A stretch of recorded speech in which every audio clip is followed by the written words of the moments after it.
चलो बच्चा question discuss करते हैं।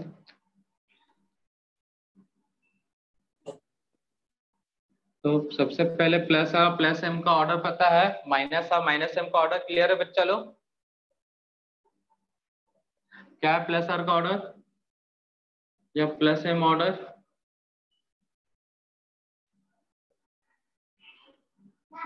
ओ माइनस एन एच माइनस, बोलो बेटा और क्या है? N H two N H R N H, दोनों हटा दिया आर टू, और क्या है बेटा? ओ एच है या ओ आर है? S H S H O H O O R, R उसके बाद N H C O R. C O R, यही है order plus M plus R का। अब नेक्स्ट ऑर्डर है minus R minus M, NO2 cyanide SO3H aldehyde acid amide ester, यही था।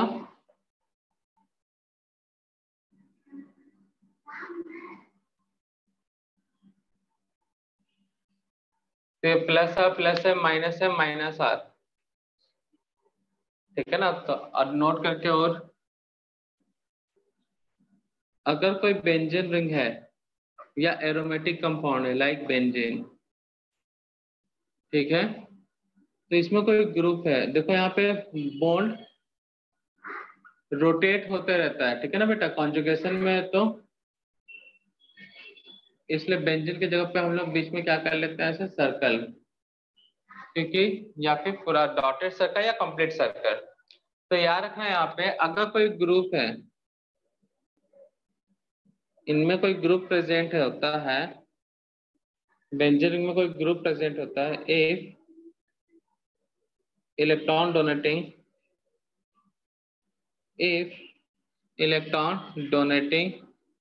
and withdrawing group are present,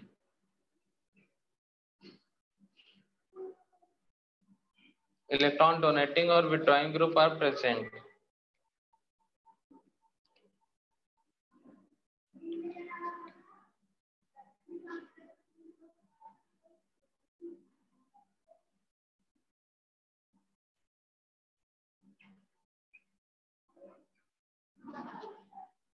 कोई group present है, चाहे वो इलेक्ट्रॉन डोनेटिंग है इलेक्ट्रॉन विड्रॉइंग, तो इनका जो इफेक्ट होता है, ये कौन सा लोकेशन है बेटा? ऑर्थो। ये लोकेशन कौन सा है बेटा? मेटा पेरा मेटा ऑर्थो, ठीक है ना बेटा? तो अगर कोई ग्रुप चाहे इलेक्ट्रॉन डोनेटिंग है विड्रॉइंग है, रिंग के ऊपर डायरेक्टली प्रेजेंट है, किसके ऊपर डायरेक्ट प्रेजेंट हो बेटा? रिंग के ऊपर प्रेजेंट हो, तो उस समय उसका इफेक्ट सिर्फ कहां होगा बेटा?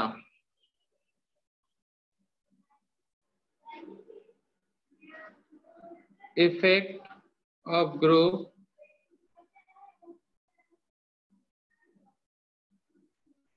directly occurs on ortho and para position। उस ग्रुप का इफेक्ट कहां पे होगा बेटा?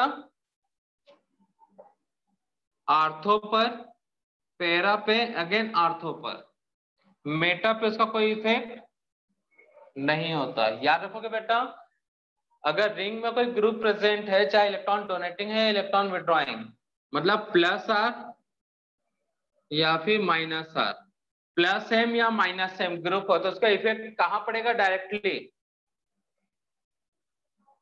बोलो कहां पड़ेगा बच्चा? Only ortho and para position. Ortho para कैसे आता है, क्लियर है बच्चा लोग? एकदम बहुत ही ज्यादा इंपॉर्टेंट ये पॉइंट, एकदम घोल के पी जाओ इसको। कोई भी ग्रुप का इफेक्ट आर्थो या फिर पैरा पे पड़ेगा जब रिंग में कोई ग्रुप प्रेजेंट हो, वो प्लस आर का हो या प्लस एम का, माइनस आर या माइनस एम का हो।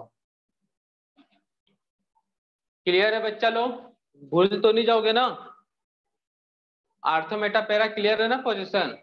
और इस कार्बन को क्या बोलते हैं बेटा जहां पे ग्रुप प्रेजेंट है? कौन सा कार्बन बोलते हैं बेटा? केमिकल बॉन्डिंग बताया हूं इसे मैं, याद तो नहीं रखोगे मुझे मालूम है। इप्सो कार्बन, जिस कार्बन से अटैच है उसको बोलते हैं इप्सो कार्बन, फिर भूल जाना। तो याद रखना, रिंग पे कोई भी ग्रुप है उसका कॉन्जुगेशन कहाँ पे होगा? ऑर्थो पे, पैरा पे, अगेन ऑर्थो पे। मतलब इसका इफेक्ट कहाँ पे होगा? आर्थो, पैरा और ऑर्थो। ग्रुप का कॉन्जुगेशन हमेशा होता है आर्थो, पैरा और ऑर्थो में, चाहे इलेक्ट्रॉन विड्रॉइंग हो या फिर डोनेटिंग ग्रुप हो। ठीक है, याद रखना अच्छे से। तो ये चीजें याद रहेगा बेटा। सेकेंड पॉइंट, अगर कोई रिंग है, अगर उसमें एक ग्रुप है तो कॉन्जुगेशन, मतलब एक ग्रुप कौन सा बेटा? प्लस आर प्लस है, प्लस एम या फिर माइनस एम वाला कोई सा भी ग्रुप है रिंग में, तो कॉन्जुगेशन प्रॉपर होगा। Conjugation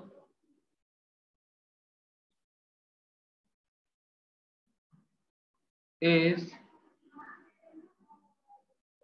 proper with ring, between ring and group, between ring and group. Group में कौन सा? प्लस एम हो या फिर माइनस एम। ठीक है बच्चा लोग? अब बेंजीन के साथ ग्रुप प्रेजेंट हो बेटा प्लस एम, कोई भी ग्रुप हो प्लस एम या प्लस आर, एक और ग्रुप हो, दोनों एक दूसरे के आर्थो पे हैं, तब क्या होगा बेटा? Conjugation is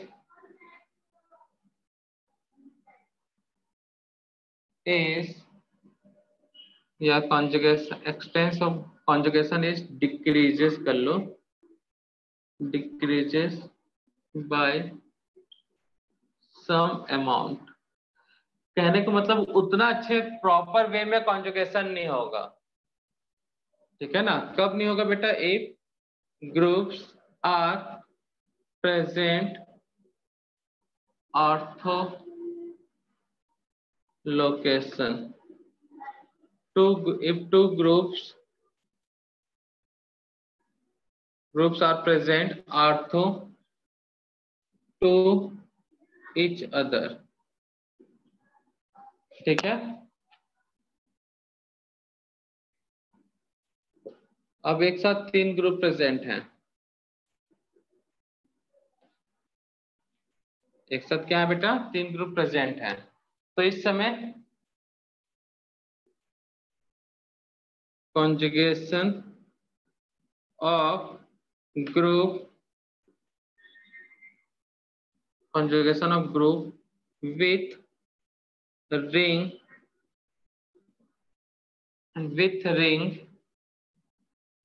is not formed। तो इस चीज को याद रखना बेटा, एक ग्रुप है तो कॉन्जुगेशन प्रॉपर होगा। अगर एक group plus M plus R वाला कोई भी है, plus M plus R minus M minus R वाला है, अगर उसके बाजू में कोई ग्रुप है तो कॉन्जुगेशन थोड़ा सा डिक्रीज हो जाएगा। लेकिन अगर प्लस एम है या फिर माइनस एम है, ठीक है ना, उस समय कोई दो ग्रुप है तो उस समय उसका कॉन्जुगेशन टोटली क्या हो जाएगा? डिफर हो जाएगा। मतलब डिफर बोल रहा हूँ, टोटली डिस्ट्रॉय हो जाएगा, वेनिश हो जाएगा। क्लियर है बच्चा? तो ये एकदम रटा होना चाहिए कंडीशन। एक ग्रुप है तो कॉन्जुगेशन में कोई फर्क नहीं, दोनों के बीच कॉन्जुगेशन होगा। रिंग में तो हो ही रहा है, रिंग का ग्रुप के साथ भी होगा। अगर कोई दो ग्रुप आ गया तो थोड़ा सा कम होगा कॉन्जुगेशन, लेकिन तीन ग्रुप आ गए तो कॉन्जुगेशन टोटली डिस्टर्ब हो जाएगा। अब बेटा देखो यहाँ पे बेंजीन को चाहने वाला एक, कोई दिक्कत नहीं। बेंजीन को चाहने वाले दो, तो बेंजीन को दिक्कत आएगा कि नहीं आएगा भाई, दो दो लोगों को संभालने में।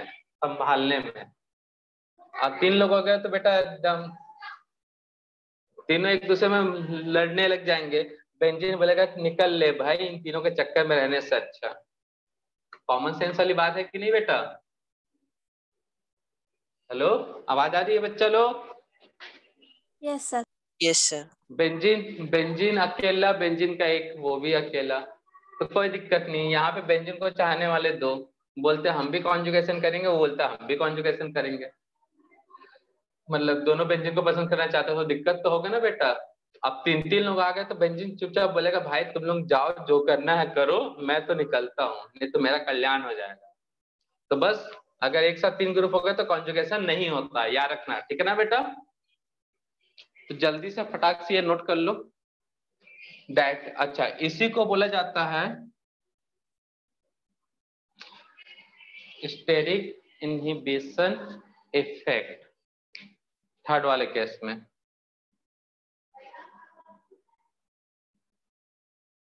स्टेरिक का मतलब क्या होता है बेटा? यहाँ पे केमिस्ट्री में स्टेरिक का मतलब क्या होता है?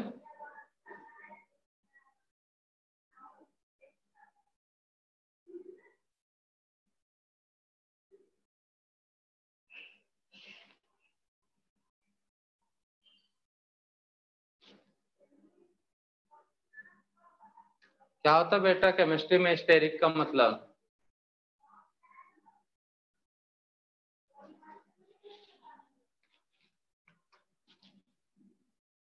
बेटा स्टेरिक हिंड्रेंस बताया था ना, क्या होता है इसका मतलब?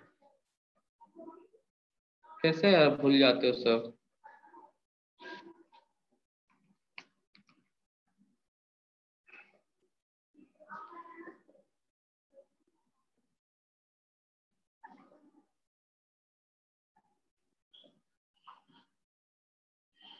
रेजोनेंस, इसे बोलते हैं steric inhibition of resonance.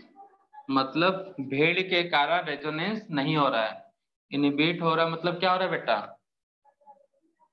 Inhibition, हाँ। तो इसके कारण क्या, रेजोनेंस स्टॉप हो जा रहा है। तो शॉर्ट में क्या बोलते हैं इसको हम? सर्जी इफेक्ट, ठीक है ना जी? अपने मन से लगा लिए रेस्पेक्ट देने के लिए, ठीक है ना बच्चा?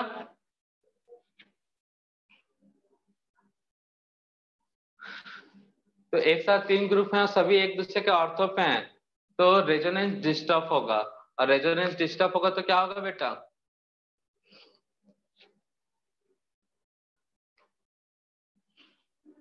तो स्टेबिलिटी में कहीं ना कहीं तो कुछ फर्क आएगा ही। तो इसको बोलते हैं स्टेरिक इनहिबिशन ऑफ रेजोनेंस, जिसके कारण रेजोनेंस नहीं हो रहा है। नोट कर लिया सब कोई?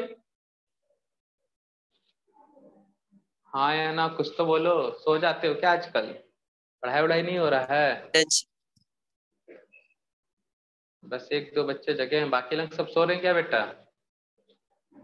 अगर अभी सो गए ना बच्चा, अगर अभी इंटरेस्ट जगा नहीं पाए तुम ऑर्गेनिक केमिस्ट्री में, तो बता दो 1 महीना पूरा टोटली सोने वाले ऑर्गेनिक केमिस्ट्री में। बस ऐसा लगा सर पढ़ा दो, बस ऐसा चलेगा बस।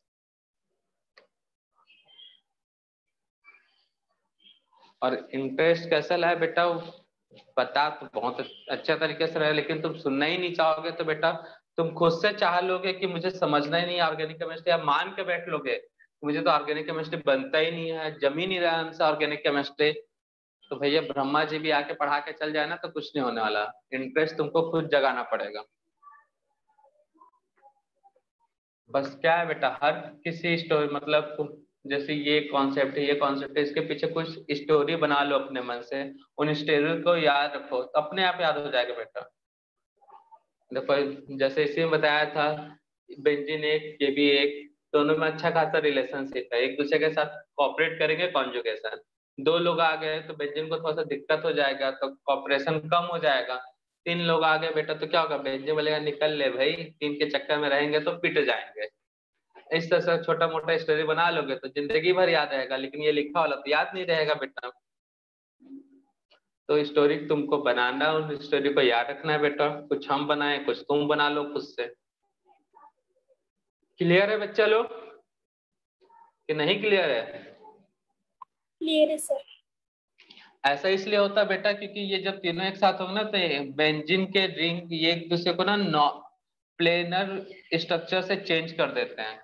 इस ग्रुप को प्लेनर स्ट्रक्चर होता तब होता, लेकिन प्लेन के ऊपर या नीचे लाने को करने लग जाते हैं, जिसके कारण रेजोनेंस डिस्टर्ब होता है या कॉन्जुगेशन। अब क्वेश्चन पे अप्लाई करना सीखते हैं, तो हेडिंग नोट को एप्लीकेशन ऑफ रेजोनेंस या फिर मेसोमेरिक इफेक्ट, यहाँ सब क्वेश्चन सॉल्व होंगे। तो कोई भी ग्रुप अगर बेंजीन में अटैच्ड है तो उसका इफेक्ट कहाँ मिलेगा बेटा, बताओ जल्दी। ग्रुप बेंजीन में अटैच्ड है तो इफेक्ट कहाँ मिलेगा, बोलो। Ortho and para. Ortho and para रटा होना चाहिए एकदम। ग्रुप बेंजीन में अटैच्ड है तो इफेक्ट आर्थो और पैरा पे मिलेगा, इफेक्ट आर्थो एंड पैरा पे मिलेगा, रटा होना चाहिए। ठीक है ना, एक साथ एक ग्रुप है तो कोई दिक्कत नहीं, एक साथ 3 ग्रुप है तो रेजोनेंस होता नहीं है। तो एप्लीकेशन रटा होना चाहिए बेटा, और ऑर्डर तो एकदम खास करके चाहे माइनस आई हो, माइनस आर सॉरी प्लस आई हो, या प्लस आर प्लस एम हो। एप्लीकेशन देखते हैं first, in the stability of carbocation, carb anion, carb free radical.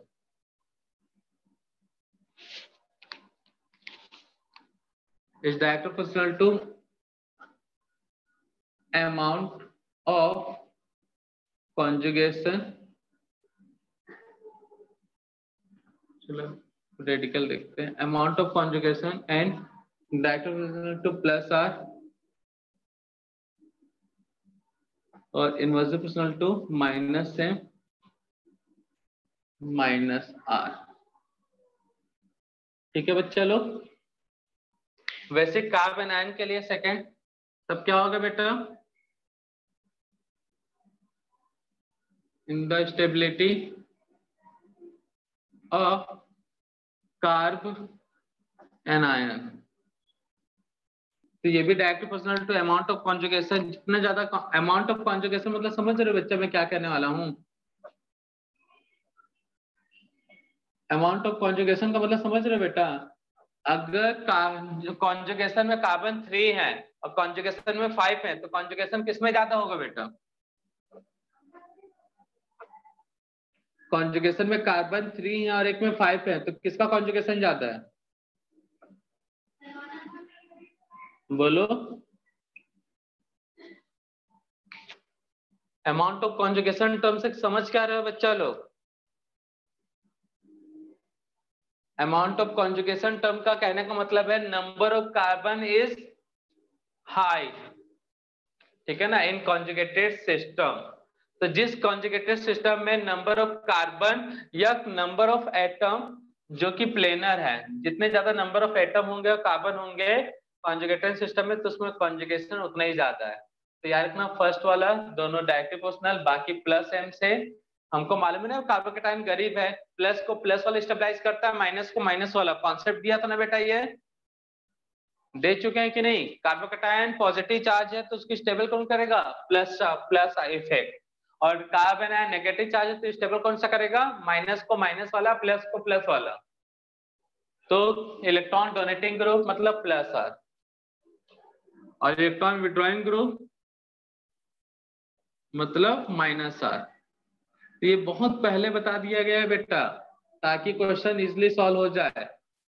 ठीक है, अब आता है यहाँ पे अप्लाई करने का समय। तो क्वेश्चन वैसे ही, अरेंज द गिवन कार्बोकेटायन और anion and free radical in decreasing order of stability. तो ए बी सी और उसके बाद आंसर।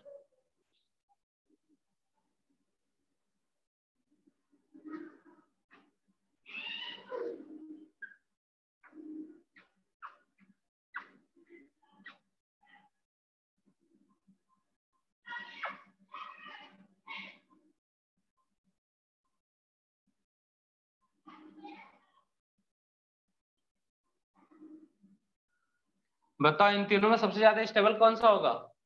सबसे पहले देखो सभी कॉन्जुगेटेड है कि नहीं है। बेटा सबसे पहले चेक करो तीनों मतलब फर्स्ट वाले में सभी कॉन्जुगेटेड है या नहीं है, बताओ जल्दी। बच्चा लोग जल्दी से बताओ सभी कॉन्जुगेटेड हैं या नहीं है? है, क्योंकि सभी में sp2 sp2 और sp2 है। डिफरेंस क्या है बेटा? यहाँ पे कॉन्जुगेशन कितने कार्बन में हो रहा है बेटा?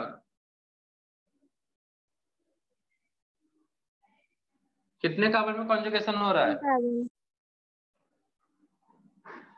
तो क्वेश्चन इधर कर लेता हूँ ताकि अच्छे से एक्सप्लेन कर सको, क्योंकि इसके अंदर का हिंट नहीं नोट करोगे ना बेटा तो दिक्कत आ जाएगा। तो कंपाउंड एक है, लिख लेते हैं ऐसे CH2, नहीं पहले ऐसे बना लेते हैं डायग्राम। पॉजिटिव चार्ज ये है A। सेकेंड क्या है बेटा? 1 2 3 4, यहाँ पे पॉजिटिव चार्ज ये है B। और एक लास्ट क्या है बेटा?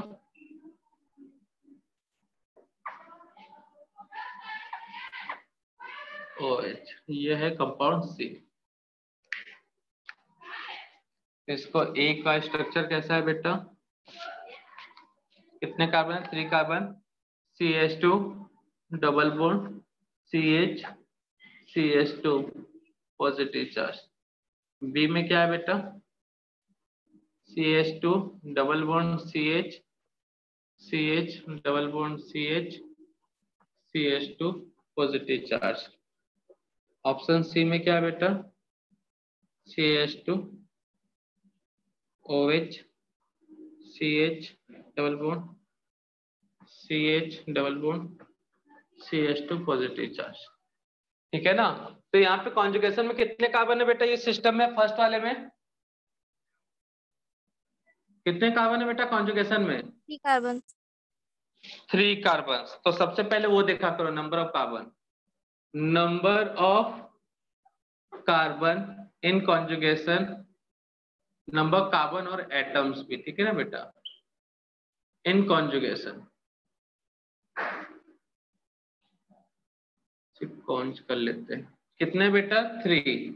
यहां बताओ नंबर ऑफ कार्बन और एटम्स इन कॉन्जुगेशन कितने है बेटा? जल्दी बताओ। 5। 1 2 3 4 5। इसमें number of carbon and atoms in conjugation कितने बेटा? 5। 5 या 6। ये ऑक्सीजन ग्रुप भी कॉन्जुगेशन में लोन पे रहे ना बेटा, ये ऐसे डोनेट करेगा तो जाएगा कि नहीं जाएगा बेटा? क्लियर है? तो ऑक्सीजन को लेकर कितना हो जाएगा बेटा? 6। तो इसी से हमारा कैलकुलेशन निकल गया ज्यादा अमाउंट ऑफ कॉन्जुगेशन किसमें। लेकिन ये जो 6 वाला है ये ग्रुप कौन सा है बेटा? इलेक्ट्रॉन डोनेटिंग या विड्रॉइंग ग्रुप है बेटा? बताओ यहाँ पे इलेक्ट्रॉन डोनेटिंग नहीं, इलेक्ट्रॉन विड्रॉइंग ग्रुप है नहीं है। ये सब दिमाग में चलना चाहिए बेटा क्वेश्चन सॉल्व करते समय। इलेक्ट्रॉन विड्रॉइंग ग्रुप है क्या यहाँ पे? बट यहाँ पे एक ग्रुप है इलेक्ट्रॉन डोनेटिंग ग्रुप। कौन सा ग्रुप है बेटा? Electron donating group OH। तो बेटा इलेक्ट्रॉन डोनेटिंग ग्रुप स्टेबिलिटी बढ़ाएगा या घटाएगा? चलो ये ग्रुप मान लेते हैं तो 5 लेके ही चलते हैं, ज्यादा अच्छा रहेगा। ठीक है, ये ग्रुप मान लेते हैं, कॉन्जुगेटेड ग्रुप है, प्लस M ग्रुप है। कौन सा ग्रुप है बेटा? Plus M। तो प्लस M ग्रुप स्टेबिलिटी को इनहांस करेगा या फिर सप्रेस कर देगा बेटा, डिक्रीज कर देगा? बोलो। बढ़ाएगा। बढ़ा देगा। तो आंसर क्या होगा? सी के बाद बी के बाद ए। समझ में आया बच्चा लोग? तो पहले देखो कॉन्जुगेटेड सिस्टम में कितने एटम्स पार्टिसिपेट करें कार्बन के साथ, और कौन सा ग्रुप अटैच्ड है, प्लस आर या प्लस एम, माइनस आर या फिर माइनस एम। फिर उसके बाद देखो रिलेशन के साथ, तो बन जाएगा क्वेश्चन। बनेगा कि नहीं बनेगा बेटा?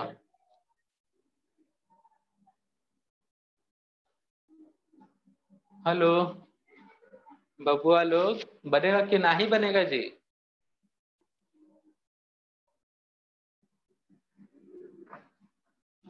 तो खोजने आना चाहिए बेटा। मैंने बोला था ना, कॉन्जुगेशन पता करने आना चाहिए। कॉन्जुगेटेड स्ट्रक्चर बने या ना बने, उससे हमको ज्यादा फर्क नहीं पड़ता। हमको तकलीफ कहाँ पे हो जाएगा अगर हम कॉन्जुगेटेड स्ट्रक्चर नहीं समझ पाए। और कॉन्जुगेटेड स्ट्रक्चर समझना कोई बड़ा खेल नहीं है। बस sp और sp2 एलिमेंट चाहिए या फिर कार्बन चाहिए, और उतना केमिकल बॉन्डिंग सबको आता है, ठीक है ना। बट कंटिन्यूसली 3 या 4, 3 विथ चार्ज, 4 विदाउट चार्ज। ठीक है बच्चा लोग।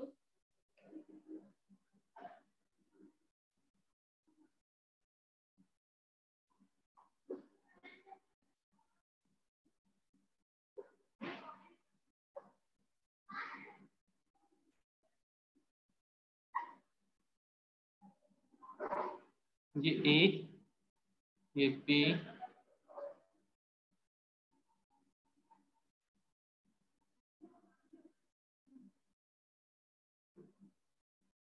ये सी। इनमें स्टेबिलिटी ऑर्डर बताओ चलो।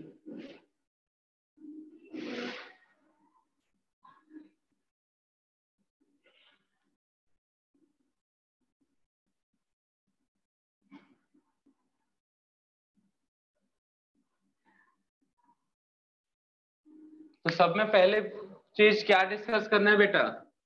कॉन्जुगेशन कहां तक हो रहा है वो। सब में पहले क्या फाइंड आउट करना है? कॉन्जुगेशन कितने एलिमेंट के बीच हो रहा है। कितने एलिमेंट के बीच हो रहा है बेटा कॉन्जुगेशन?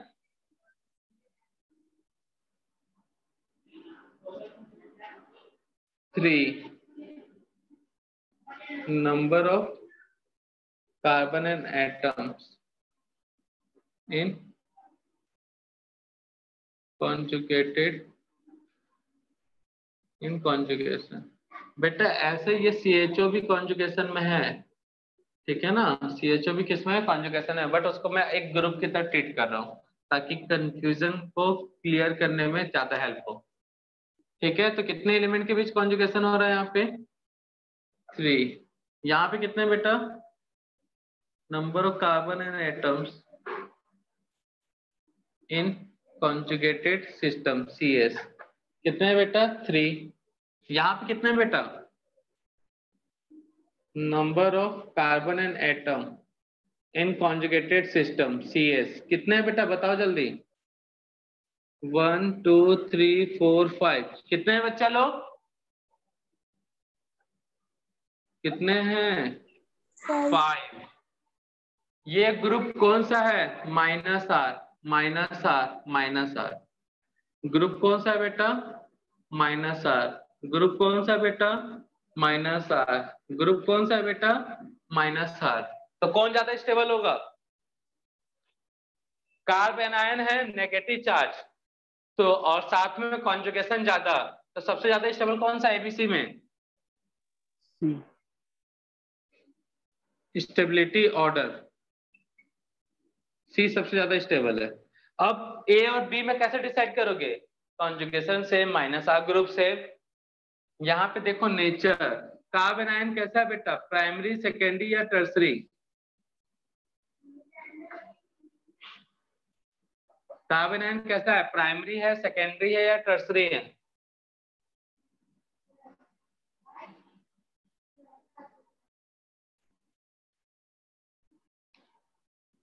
अच्छा, यहाँ पे प्राइमरी, सेकेंडरी, टर्सरी नहीं। यहाँ पे तो दोनों प्राइमरी, ये भी प्राइमरी है, इसको ग्रुप हटाते तो ये भी प्राइमरी है। तो ये नेगेटिव चार्ज किसके पास है बेटा? डायरेक्ट -R ग्रुप के पास है। नेगेटिव चार्ज किसके पास है बेटा? यहाँ पे -R ग्रुप के पास। और यहाँ पे नेगेटिव चार्ज बोले जल्दी, पास में या दूर में है?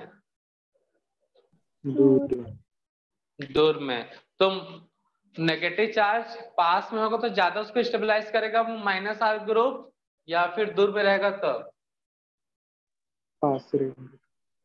पास रहेगा तब, ठीक है ना बेटा। ये इलेक्ट्रॉन खींचने वाला ग्रुप है ना, तो पास होना चाहिए। तो इंडक्टिव इफेक्ट वाला थोड़ा सा कॉन्सेप्ट, तो BCA सॉरी CBA।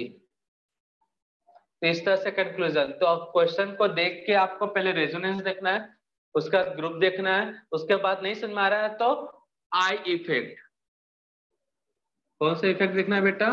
अगर आई इफेक्ट है तो आई इफेक्ट देखोगे, ठीक है ना। इलेक्ट्रॉन विड्रॉइंग ग्रुप है तो ज्यादा एनायन नेगेटिव चार्ज क्लोज होगा तो उतना ही उसको स्टेबलाइज कर पाएगा। तो समझ में आ रहा है बेटा इस टाइप का क्वेश्चन कैसे सॉल्व करना है? तो इस तरह से पूरा अप्रोच दिमाग में प्रोसेस होना चाहिए, नहीं तो एक भी क्वेश्चन सॉल्व नहीं होगा।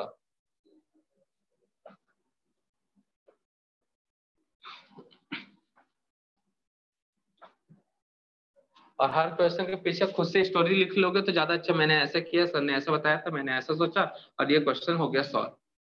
मतलब खुद के वर्ड में लिखना है जो समझे वो, और अभी तुरंत। इससे क्या होगा, तुमको समझ में आ जाएगा, बाद में कभी भी पढ़ोगे उस लाइन को तो चाहे हिंदी में लिखो, मराठी में लिखो, इंग्लिश में लिखो, जो भी आपका मदर टंग है, जो भी लैंग्वेज आपको अच्छा लगता है उसमें लिख लो बेटा, बस लिखा होना चाहिए। कॉपी तुमको पढ़ना है, पड़ोसी को नहीं। तो तुम अपना पढ़ा हुआ लिखा हुआ समझ सकते हो तो अच्छी बात है, जो अच्छा लगे लैंग्वेज तुम। ठीक है बच्चा लोग।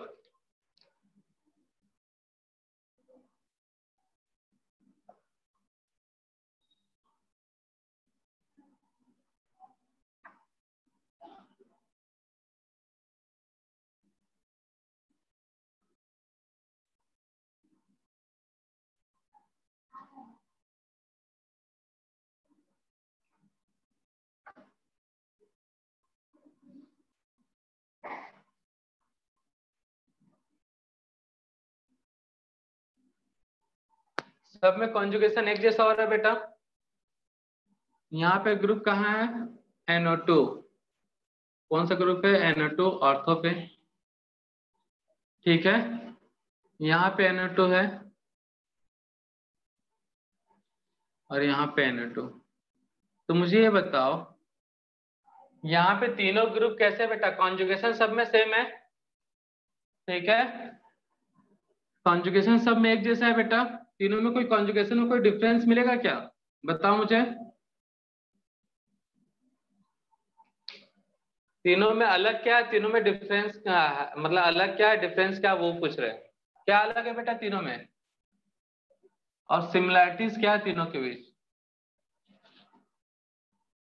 ये फर्स्ट। पोजीशन अलग अलग है NO2। हाँ, और सिमिलैरिटीज क्या है बेटा? Same amount of conjugation. सब में क्या हो रहा है बेटा? ये पूरा ग्रुप जो है कॉन्जुगेशन में है। यहाँ पे ये पूरा ग्रुप कॉन्जुगेशन में, सर का दिख रहा। अलग क्या, वो देखो, अलग से आंसर बनता है।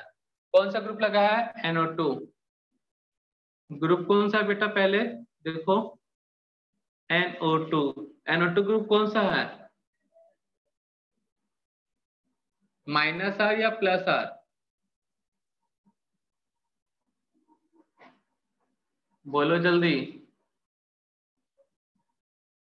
बेटा। नहीं याद रखोगे ना बहुत तकलीफ जाएगा। सही सच बोल रहे, बहुत हद से ज्यादा तकलीफ आएगा अगर तुम टेबल याद नहीं रखते तो। मतलब ऑर्डर जो बताया हूँ उसमें सब लिखा हुआ है कि कौन सा ग्रुप है।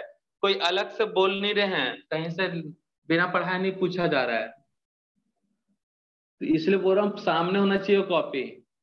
अलग क्या है तीनों में? और जितना ज्यादा ऑर्गेनिक का क्वेश्चन सॉल्व करो उतना ज्यादा एक्यूरेसी आएगा बेटा। तीनों में अलग क्या है? पहले सेम है Na2, सब -R है, सब -R -R। -R मतलब कौन सा? Electron withdrawing. कौन सा ग्रुप है? Electron withdrawing. कौन सा ग्रुप है बेटा? Electron withdrawing. अब इसमें लोकेशन देखो अलग क्या है, जैसे एक बच्चे ने बताया लोकेशन क्या है बेटा। ये अगर इसके रेस्पेक्ट में देखो तो ऑर्थो, इसके रेस्पेक्ट में देखो तो लोकेशन क्या है बेटा? जल्दी बोलो। मेटा। लोकेशन क्या है बेटा? प्यारा। पैरा। तो मुझे अभी कुछ देर पहले बताया ग्रुप का इफेक्टिवनेस कहाँ पे ज्यादा होता है? ऑर्थो और पैरा। कोई भी ग्रुप हो, चाहे -R ग्रुप हो या फिर प्लस आर ग्रुप हो, दोनों ग्रुप का इफेक्टिवनेस किस पोजीशन पे ज्यादा होगा बेटा? बेंजीन है तो ऑर्थो एंड पैरा।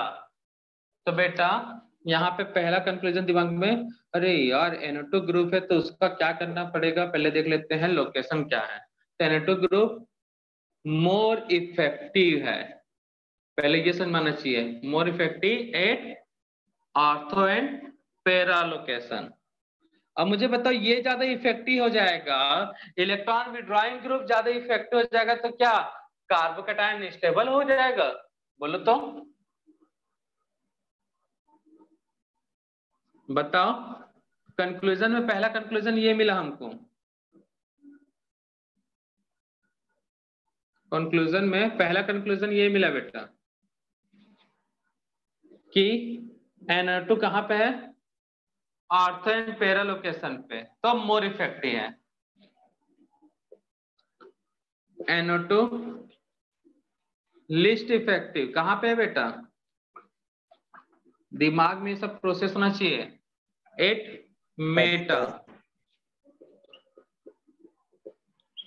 और थर्ड दिमाग में क्या होना चाहिए? NO2 जिसका स्टेबिलिटी ऑर्डर देख रहे हैं, इस ग्रुप का कार्बोकैटायन के साथ क्या रिलेशन है बेटा? Stability of carbocation directly proportional या इनवर्सली प्रोपोर्शनल बेटा? Inversely minus R. तो आंसर कौन सा होगा बेटा? देखो अब आंसर बन जाएगा सबसे ज्यादा स्टेबल फर्स्ट सेकंड थर्ड में सेकंड, सबसे ज्यादा स्टेबल कौन सा होगा? सेकंड। क्लियर है? उसके बाद बचा 1 और 3 में, आप कैसे डिसाइड करोगे बेटा? ज्यादा पास में कौन है?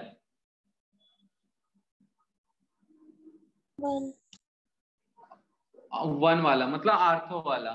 तो ज्यादा अनस्टेबल करेगा या कम अनस्टेबल करेगा? ज्यादा अनस्टेबल। हाँ, तो 1 सबसे कम होगा बेटा, उससे ज्यादा अच्छा स्टेबल कौन होगा? सेकेंड। ठीक है ना, क्योंकि डिस्टेंस बढ़ गया। ठीक है ना बेटा, दूरिया मतलब यहाँ पे डिस्टेंस बढ़ रहा है, मतलब इनके बीच दूरियां बढ़ गई। अगर ज्यादा दूरियां हो गए, डिस्टेंस बढ़ गया, तो अट्रैक्शन भी इस ग्रुप का कम हो जाएगा। और ये ग्रुप का अट्रैक्शन कम होना वो फेवर करेगा स्टेबिलिटी को, किसके स्टेबिलिटी को? कार्बोकैटायन का।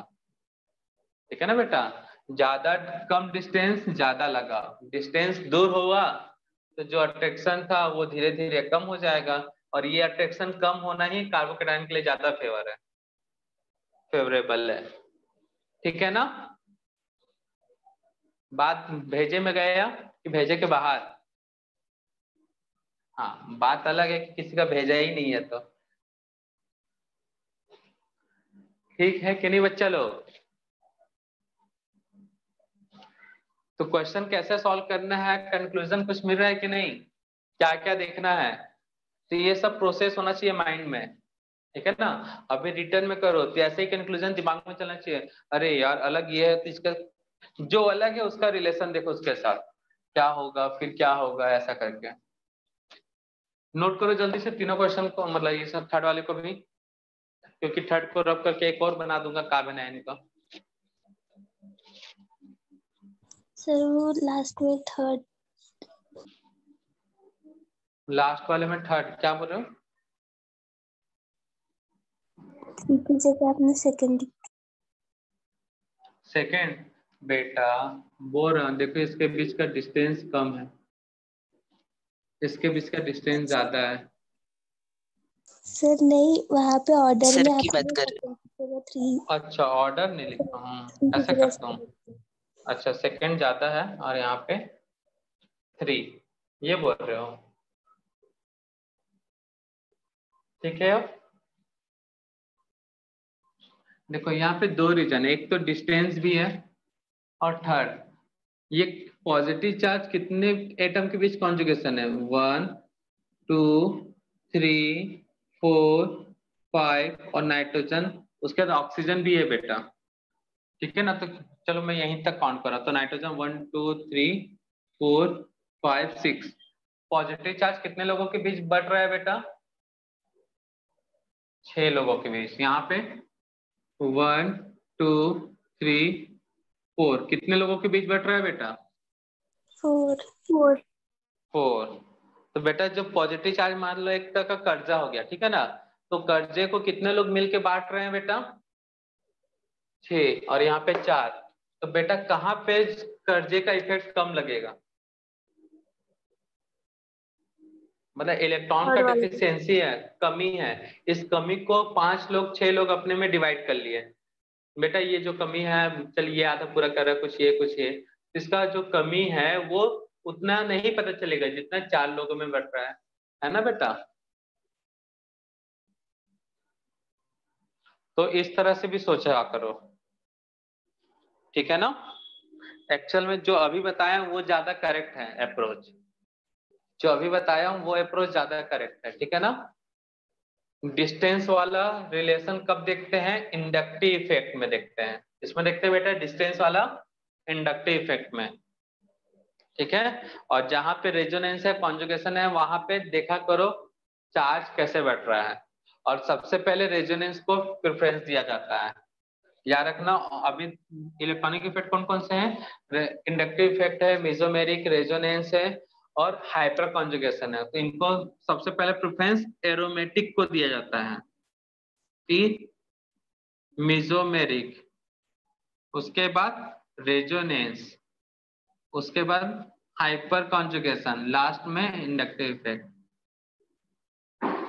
तो हमारे नाम से मिलता जुलता इफेक्ट है बेटा अमर। एरोमेटिक के बाद मेसोमेरिक, मेसोमेरिक के बाद रेजोनेंस, उसके बाद हाइपर कॉन्जुगेशन, सबसे लास्ट में प्रेफरेंस किसको देते हैं? Inductive effect. क्लियर है बच्चा लोग? क्लियर है कि नहीं?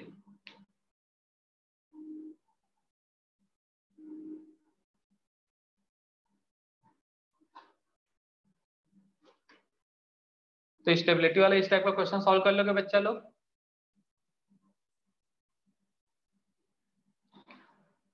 रब कर रहा हूं ना इसको मैं।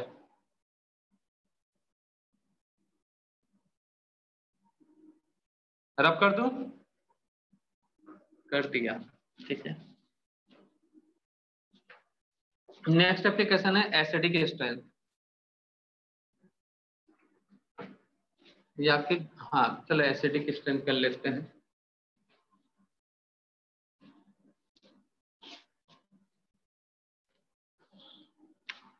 थर्ड नंबर का है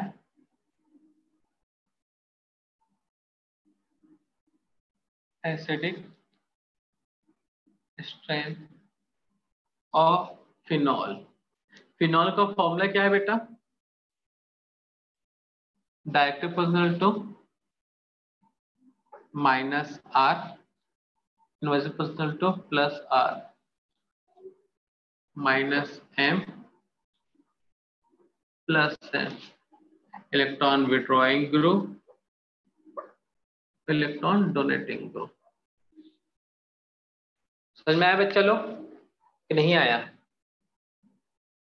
तो फिनॉल का फॉर्मूला क्या है जल्दी बताओ। फिनॉल का फॉर्मूला क्या है बताने का कष्ट करे। नहीं मालूम? बेंजीन के ऊपर OH फिनॉल, बेंजीन के ऊपर OH फिनॉल।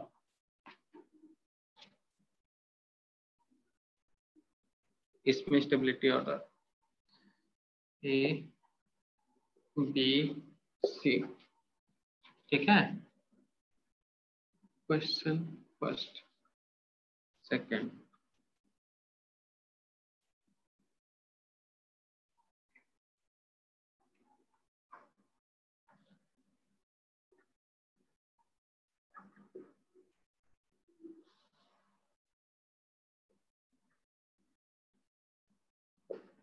अब बेटा जो मैं बताऊंगा उसको तुम लोगों को खुद से नोट करना है, ठीक है ना? अभी तक मैंने बोल के नोट करवा दिया था वहां पे। अब वो जिस अप्रोच से सॉल्व होगा वो अप्रोच तुमको खुद नोट करना है।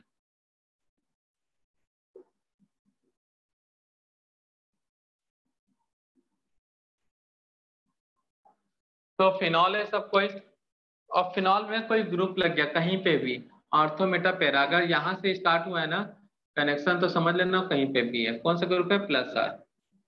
एक ग्रुप लगा है minus R, ortho meta para कहीं पे लगा, उससे कोई फर्क नहीं पड़ता, ठीक है ना। अगर कंपैरिजन करें, ये प्लस आर है, माइनस आर है, और ये विदाउट आर, तो बताओ कौन सा सबसे ज्यादा एसिडिक होगा, बोलो जल्दी। Minus R group acidic strength बढ़ाता है, बताया था ना, electron withdrawing group acidic strength को इंक्रीज करेगा, electron withdrawing group acidic strength को इंक्रीज करेगा। तो सबसे ज्यादा एसिडिक कौन सा होगा बच्चा? फर्स्ट वाला ए, ठीक है। अब इन दोनों में कौन सा ग्रुप है बेटा? विदाउट ग्रुप और ये ग्रुप के साथ, तो बताओ कौन सबसे ज्यादा एसिडिक होगा? बी। बी, क्योंकि प्लस आर तो कम कर दे रहा है बच्चा, ठीक है ना। मान लेते हैं इसका pH 3 है, तो जाहिर सी बात है माइनस आर है तो इसका pH कितना होगा? 2 होगा, होगा कि नहीं होगा बेटा?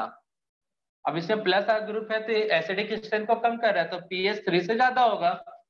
अपने मन से ऐसा मान लिया, तो समझ में आ गया ना बेटा कैसे सॉल्व करना है। तो इसमें ग्रुप लगा माइनस आर ज्यादा एसिडिक, इसमें ग्रुप लगा प्लस आर तो कम एसिडिक। अब यहाँ पे देखो लोचा क्या हो रहा है, इलेक्ट्रॉन विड्रॉइंग ग्रुप ऑर्थो पे है, प्लस आर ग्रुप नहीं, चलो पहले प्लस आर कर लेता हूँ, फिर मेटा पे है, और लास्ट में कहाँ पे है? पैरा पे है, ठीक है, ठीक है कि नहीं बेटा। अब बताना है कि सबसे अच्छा एसिड कौन सा होगा, बताओ चलो। तो बताओ सबसे पहले प्लस आर क्या एसिडिक स्ट्रेंथ को बढ़ाता है? प्लस आर एसिडिक स्ट्रेंथ को बढ़ा सकता है? दिमाग में पहले ये देखो, नहीं। तो पहला कंक्लूजन क्या है बेटा? Plus R group decreased the acidic strength. समझ में आया बच्चा लोग? तो अब मुझे बताओ प्लस आर इफेक्टिव कहाँ है? Ortho and para. Ortho and para, plus R group more effective at ortho and para but least effective at meta. तो बताओ सबसे ज्यादा एसिडिक कौन सा होगा? बी वाला। बोलो जल्दी। बी वाला, क्योंकि इसका इफेक्ट नहीं आना चाहिए, तो बी। तो कई बार ना क्वेश्चन में तीन में से कोई एक पहचान लो ना तो भी आंसर आ जाता है, लेकिन हमको तो अभी ए और सी में डिसाइड करना है। अब बताओ, अब इसके लिए तुमको देखना है ये एसिडिक नेचर क्यों शो करता है, कैसे शो करता है, इसके कंक्लूजन है, ठीक है ना। थर्ड पॉइंट कंक्लूजन, ये एसिड है तो क्यों एसिड है? तो फिनॉल जब H+ आयन देगा तो क्या बनाएगा बेटा? क्या बनाएगा? O-, इसको बोलते हैं फिनॉक्साइड आयन। बेटा ये 12th का हेलो एल्केन सॉरी एल्कोहल और फिनॉल्स वाले चैप्टर में क्वेश्चन आएगा बेटा, why is phenol is more acidic as aliphatic alcohol. ये भी एल्कोहल है, एरोमेटिक एल्कोहल है, एलिफेटिक मतलब मिथेनॉल, इथेनॉल, प्रोपेनॉल। तो why aromatic alcohol more acidic than aliphatic alcohol? तो एरोमेटिक एल्कोहल मतलब फिनॉल H+ आयन देगा तब क्या बनाएगा बेटा? फिनॉक्साइड आयन बनाएगा। अब ये स्टेबल है किसके थ्रू बेटा? कॉन्जुगेशन में ना, ये पूरा स्टेबल ड्यू टू कॉन्जुगेशन। दिमाग में ये चीजें दिमाग में बैठा लो बेटा, ये समझने वाला नहीं है, याद रखने वाला है पहली बार, ठीक है। फिनॉक्साइड आयन तक याद रखना है, ये वाला चीजें समझने वाला है, स्टेबल ड्यू टू कॉन्जुगेशन। तो फिनॉल H+ आयन देके क्या बनाता है? फिनॉक्साइड। तो ये याद रखना है, याद रहेगा। फिनॉल H+ आयन देके क्या बनाता है बेटा? फिनॉक्साइड। ये याद रखना है, और ये स्टेबल क्यों है ये समझने वाला पार्ट है। तो ये सबको समझ में आ गया कॉन्जुगेशन है कि नहीं है बेटा? क्लियर है ना? कॉन्जुगेशन है कि नहीं है, क्लियर है कि नहीं?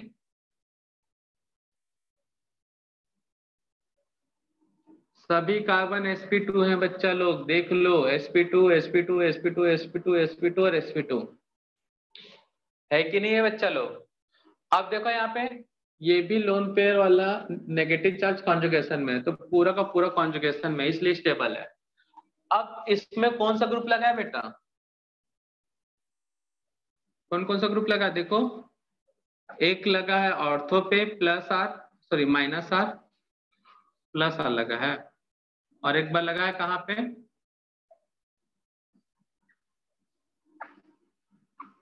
प्लस आर यहाँ पे। ये प्लस आर ग्रुप क्या करता है बेटा, प्लस आर ग्रुप क्या करता है, इलेक्ट्रॉन देता है या फिर इलेक्ट्रॉन को रिमूव करता है, बोलो जल्दी। प्लस आर मतलब electron donating group. Electron donating group क्या करेगा बेटा, अब ये नेगेटिव चार्ज है बेटा और ये भी इलेक्ट्रॉन दे रहा है, तो बेटा इस रिंग के ऊपर नेगेटिव चार्ज बढ़ जाएगा कि नहीं बढ़ जाएगा, मतलब कार्बन आयन टाइप का सोचो ना, कार्बन आयन बन गया, समझ लो ऑक्सीजन है, कार्बन आयन बोलना गलत है, फिर भी मैं बोल रहा हूँ नेगेटिव चार्ज है मतलब कार्बन आयन, तो क्या कार्बन आयन प्लस आर से स्टेबल होता है कि नहीं होता बताओ। तो कोई भी नेगेटिव चार्ज स्टेबल किससे होगा, नेगेटिव चार्ज स्टेबल कैसे किया जाता है बेटा, हे भगवान, इसलिए बोला जाता है ऑर्गेनिक केमिस्ट्री पढ़ने के लिए ना पुराना पिछला रिवाइज किया करो बेटा। बहुत पहले बताया हूँ, कार्बोकैटायन पॉजिटिव चार्ज है तो उसके लिए क्या दिमाग में बैठाना है, कार्बोकैटायन गरीब है, मतलब जितने भी पॉजिटिव चार्ज हैं सब गरीब हैं, तो गरीब को कैसे लोग स्टेबल करेंगे, गरीब को कौन स्टेबल करेगा, जो इलेक्ट्रॉन डोनेट करेगा। और जितने भी नेगेटिव चार्ज हैं, बातों पे ध्यान देना बेटा, समझने से ज्यादा बातों पे भी ध्यान देना है, जितने भी नेगेटिव चार्ज हैं चाहे कार्बन पे हो, ऑक्सीजन पे हो, नाइट्रोजन पे हो, इनको स्टेबल कौन करते हैं बेटा, जो इनके इलेक्ट्रॉन को रिमूव कर सके, जो इनसे इलेक्ट्रॉन को रिमूव कर सके। रिपीट कर रहा हूं बेटा, कार्बोकैटायन गरीब है तो इलेक्ट्रॉन देने वाला चाहिए, ये अमीर है, बोझ बढ़ गया है नेगेटिव चार्ज का, सर दुख रहा है इन लोग का, बोझ के मारे दबे जा रहे हैं, एक तो इतना दब गया कि धरती के अंदर समा गया है, तो उस बोझ को कम कौन करता है, नेगेटिव चार्ज के बोझ को कम कौन करेगा बेटा, इलेक्ट्रॉन डोनेटिंग विड्रॉइंग ग्रुप। लेकिन यहाँ पे कोई ऐसा मसीहा टाइप का है बेटा, दोनों के दोनों इलेक्ट्रॉन डोनेटिंग है, दोनों के दोनों और डिस्टेबलाइज कर रहे हैं ना बेटा, तो इसीलिए तो बी सबसे ज्यादा स्टेबल है। लेकिन इनमें से सबसे ज्यादा डिस्टेबलाइज कौन करेगा, खतरा किससे होता है बेटा, ऐसा दोस्त जो मतलब अंदर में कुछ और चल रहा है बाहर कुछ और दिखा रहा है, या फिर दुश्मन से, एक दोस्त है तुम्हारा बुरा चाहता लेकिन साथ घूम रहा है तुमको पता नहीं, और एक दुश्मन तुमको मालूम है कि हाँ बेटा वो दुश्मन है, तो उससे ज्यादा खतरा है। बताओ किससे खतरा है, जो पास रह के दुश्मनी दिखा रहा है उससे, या जो दूर रह के साफ साफ दिखा रहा है उससे, पास वाले। तो ऐसा काम यहाँ पे कौन कर रहा है, ऑर्थो वाला, मालूम है प्लस आर पास में है और मेरे लिए अच्छा नहीं है, इसको मालूम है, यहाँ पे प्लस आर पैरा पे है और उसको मालूम है ये तो पैरा पे मैं से दूर में है, तो मेरा क्या बिगाड़ लेगा, तो बताओ आंसर क्या आया,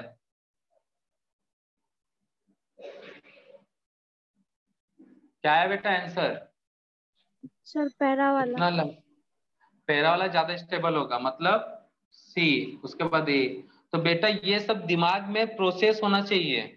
तो सबसे पहला फिनॉल है तो माइनस आर ग्रुप कहाँ है देख लो, इसमें कोई दिक्कत नहीं है, फर्स्ट क्वेश्चन में बच्चा फंसता हमेशा सेकंड टाइप के क्वेश्चन में, ठीक है ना। तो इसमें देखो प्लस आर, अरे मेटा पे है तो उसको पहले प्रेफरेंस देते हैं ज्यादा एसिडिक। अब ऑर्थो और पैरा में दिमाग में तुरंत अरे यार फिनॉल है, फिनॉल ना माइनस चार्ज देता है, H प्लस देता है माइनस बनाता है, तो माइनस को स्टेबलाइज करता है, इलेक्ट्रॉन डोनेटिंग ग्रुप तो नहीं करेगा, विड्रॉइंग करेगा। तो इलेक्ट्रॉन डोनेटिंग ग्रुप को अगर रख रहे हैं तो बहुत दूर में रखेंगे, दूर में रखेंगे मतलब पैरा पे रखेंगे, ठीक है ना बेटा। ताकि वो दूर रहे, दुश्मन पास ना रहे। ठीक है ना बच्चा लोग? तो इस तरह का इमेजिनेशन जिसके पास है सोच सकता है क्वेश्चन के लिए, तो उसके लिए ऑर्गेनिक केमिस्ट्री बहुत ही ज्यादा इजी जाने वाला है।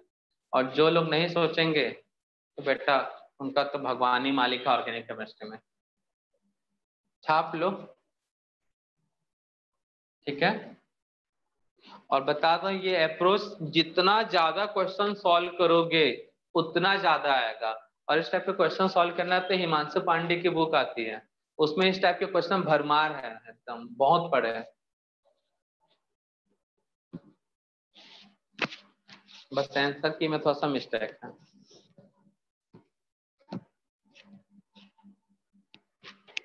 तो अगर उसमें मतलब इससे रिलेटेड 30-40 क्वेश्चन मिल जाएंगे सिर्फ फिनॉल के। तुम क्वेश्चन को सॉल्व कर लिया ना बेटा, और हर क्वेश्चन के पीछे का लॉजिक समझ लिया ना, तो बड़ा सिंपल हो जाएगा। जिसने यहाँ से जीओसी पार्ट 2 से इंडक्टिव इफेक्ट और रेजोनेंस को समझ लिया, तो उसके लिए ऑर्गेनिक केमिस्ट्री कुछ रहा ही नहीं गया। बस प्रैक्टिस करना है उसको और कुछ नहीं। क्लियर है बच्चा लोग? असली मजा तो यहीं पे है पढ़ने में। देखते हैं किसका दिमाग कितना तेज चलता है। ये है ऑर्गेनिक केमिस्ट्री रियल में। तो छाप लो बच्चा लोग, बाकी सब नेक्स्ट लेक्चर में देखेंगे।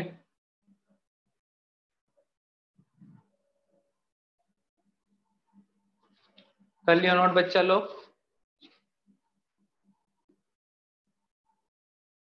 बेटा नोट डाउन किए?